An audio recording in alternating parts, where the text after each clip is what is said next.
Hey, it's Jordan with TYT Politics. I'm here with Stephen. He's a water protector. He's been here for 5 weeks. You're from Florida.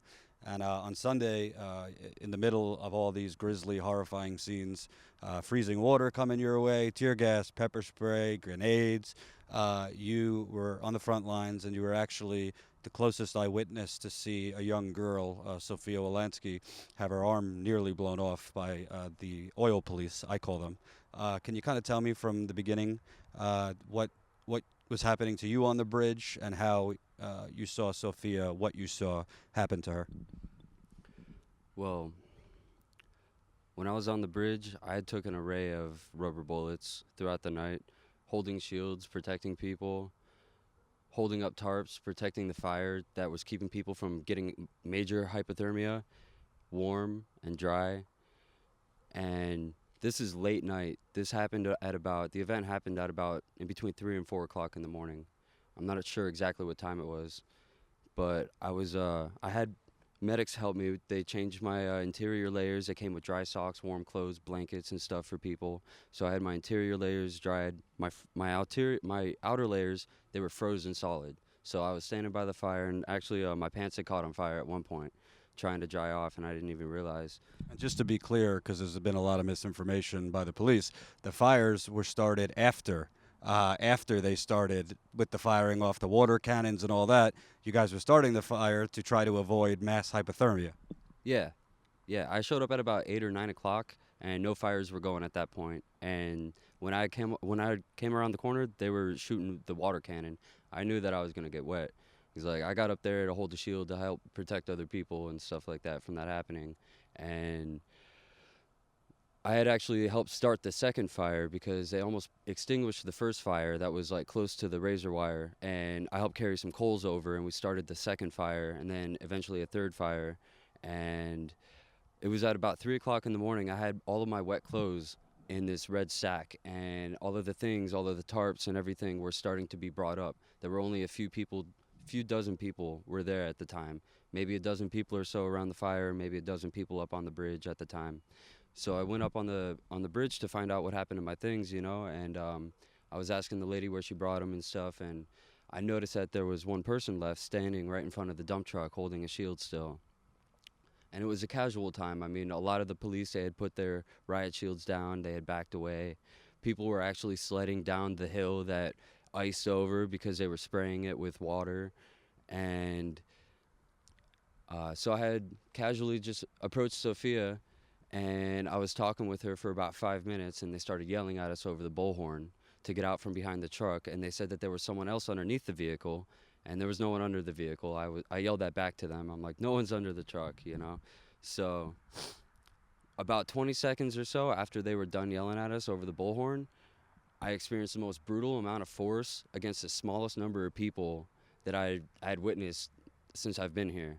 There were only two of us standing behind this metal shield we were holding, and they were firing in such rapid succession, I couldn't even count how many times they fired. What were they firing at you?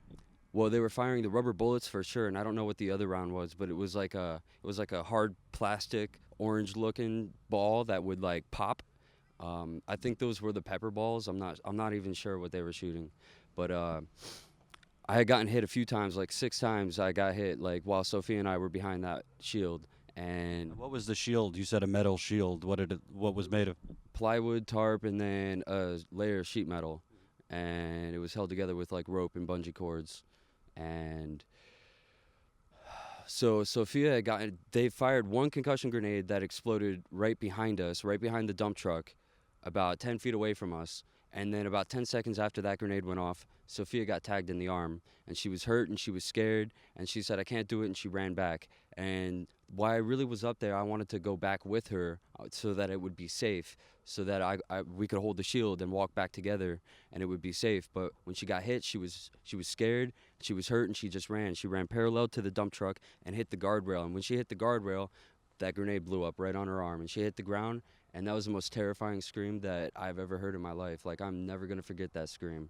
I ran over to her holding the shield. I had my headlamp on. I shined it on her wound. I saw her bones sticking out. And a few other people ran up from the fire that we had on the bridge at that point.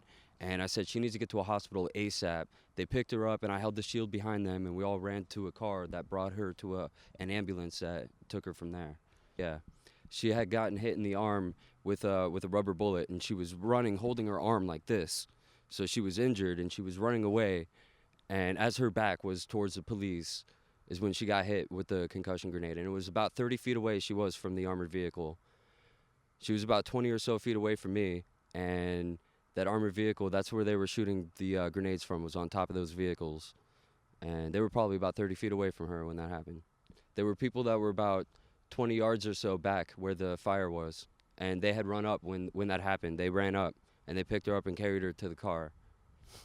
So if they shot her in the arm with a rubber bullet, you say that she was running away with her arm, hand in the arm. You think they were targeting her essentially and trying to hit her arm with the grenade? I'd say it was an intentional shot. Yeah, they were definitely targeting her. There's no way that you'd be able to hit someone with that kind of accuracy, like, unless it was intentional. He could have fired that round anywhere else. Anywhere else. What are your thoughts on the straight up lies? The police saying they didn't even have grenades, that the water protectors were fucking around, playing with grenades, and they shot it off and it accidentally hit her. Obviously, I know that's not true, but what do you want to tell the public who's been so misinformed because the media just pretty much reports what the police tell them?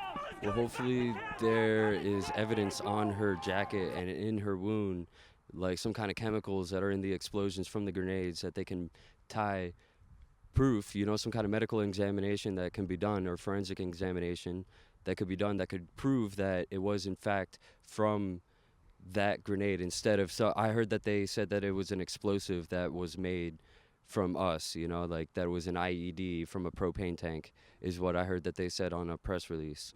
So that's why I'm getting this out there, because I was there and I witnessed it, and Sophia is definitely not, definitely not a domestic terrorist. She's not anyone who would want to blow anyone up. The images of her arm have been out there, but can you tell me what you heard her saying on the second time she was hit? The grenade she was hit. Obviously, she was in a lot of pain, but I really want to get out there to people what they did to an unarmed, really young adult. After that blew up on her arm, she knew that she was going to possibly lose her hand. She knew, after screaming, she just said, I lost my hand, I lost my hand. And I ran over to her, and I saw her bones sticking out. I knew it was bad.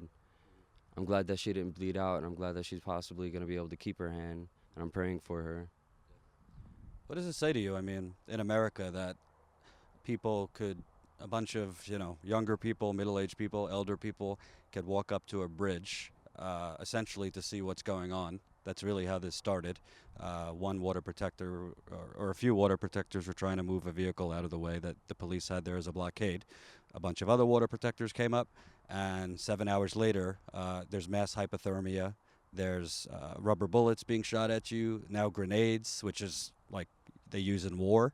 What does it say to you that the police could do this to you, to Sophia, and essentially there's no consequences? They just continue to get away with war crimes, human rights violations, and you guys are painted as the aggressors. Yeah, well, I think that just shows that there's serious change that needs to happen, and we're trying to make that happen, and we will make that happen.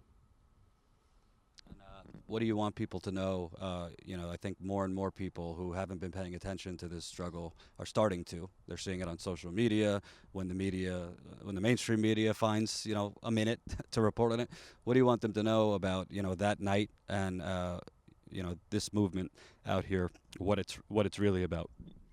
What happened that night was entirely inhumane, and I saw nothing but pure evil from them. That's the truth. But what should be known about this movement is that it's unifying, and it's beautiful, and it's full of love, and that's what's going to defeat this evil. Thank you. And for you guys watching the video, I'm going to put underneath the information if you'd like to donate and support Sophia's recovery. There is a GoFundMe, and she's currently in a Minneapolis hospital. Last time I checked, she has some more surgeries ahead of her, but so far they've been able to prevent her arm from having to be amputated.